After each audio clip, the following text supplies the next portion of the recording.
বন্ধুরা, আজকে এই যে বাসন্তী পোলাও বানাবো। তার জন্য এই যে বাঁশকাঠি চাল নিয়ে নিয়েছি। চালটা কিছু 10 মিনিট মতো ভিজিয়ে রাখবো।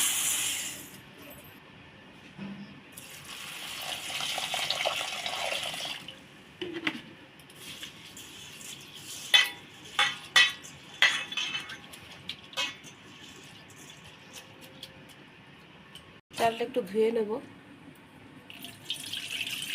2-3 বার জল পাল্টে ধুয়ে নেব।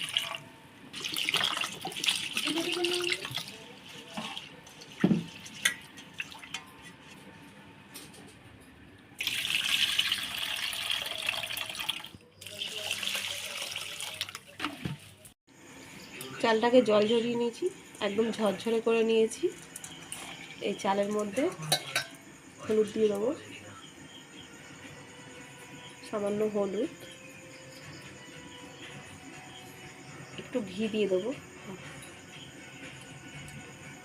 হলুদ আর ঘিটা মাখিয়ে নেব ভালো করে।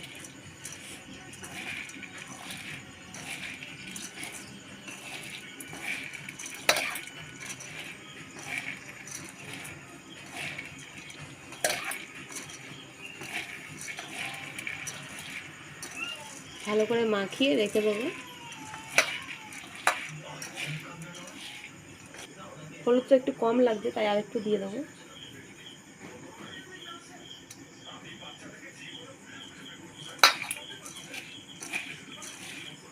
এটা রেখে দেবো। কড়াইতে একটু ঘি দিয়ে দেবো, দিয়ে কাজু কিশমিশটা ভেজে নেব।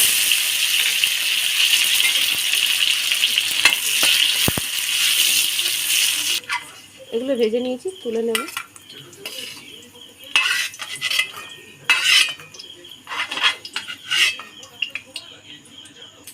আর একটু ঘি দিয়ে দেবো, 2টো তেজপাতা 2 টুকরো করে দিয়ে দেবো।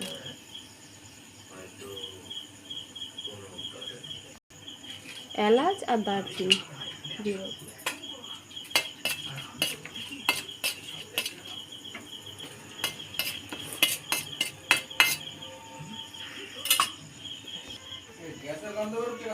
এর মধ্যে চালটা দিয়ে দেবো।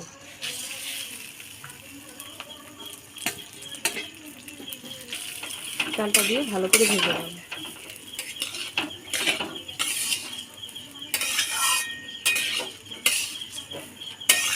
আঁচটাকে একদম কমিয়ে রাখতে হবে, দিয়ে ভালো করে ভেজে নিতে হবে। যতটা চাল নিয়েছি তার ডবল জল নিয়ে নেব, 1 বাটি 2 বাটি। একটু বেশি নিলাম জলটা, কারণ চালটা উঁচু করে বাটিতে নেওয়া হয়েছিল, তাই জন্য একটু বেশি চাল নিলাম। এমনি তেঁতুল দিয়ে মাছলেই ভালো হবে। এখন দেখুন চালটা একদম ঝরঝর হয়ে গেছে। ভেজে ভেজে চালটা এভাবে ভেজে নিলে যে হলুদটা দিয়েছি, হলুদটার গন্ধও চলে যাবে, আর চাল থেকে একটা সুন্দর সেন্ট বেরোবে, আর খেতেও ভালো লাগবে।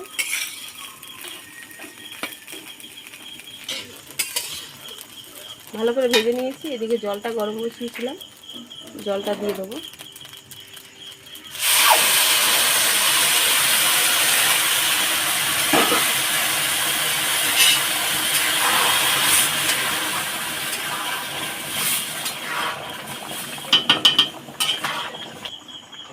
স্বাদ মতো লবণ দিয়ে দেবো।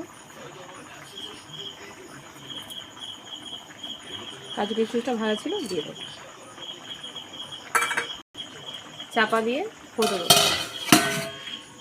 একটু খুলে দেখে নেবো। ধোঁয়া উঠছে,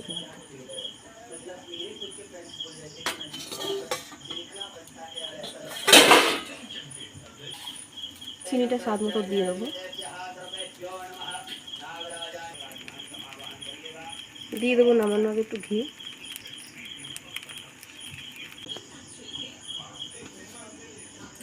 নামানোর আগে একটু এলাচ গুঁড়ো দিয়ে দেবো উপর থেকে। এটা আপনারা দিতেও পারেন, নাও দিতে পারেন, দিলে সেন্টটা ভালো লাগবে।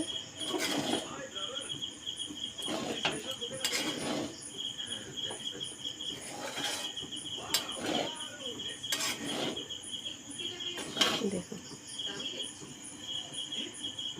এবার নামিয়ে নেব। কত সহজে আর খুব তাড়াতাড়ি পুরো ফ্যামিলির জন্য এই বাসন্তী পোলাও তৈরি হয়ে গেছে। আপনারা করে দেখতে পারেন একবার, ভালো লাগবে।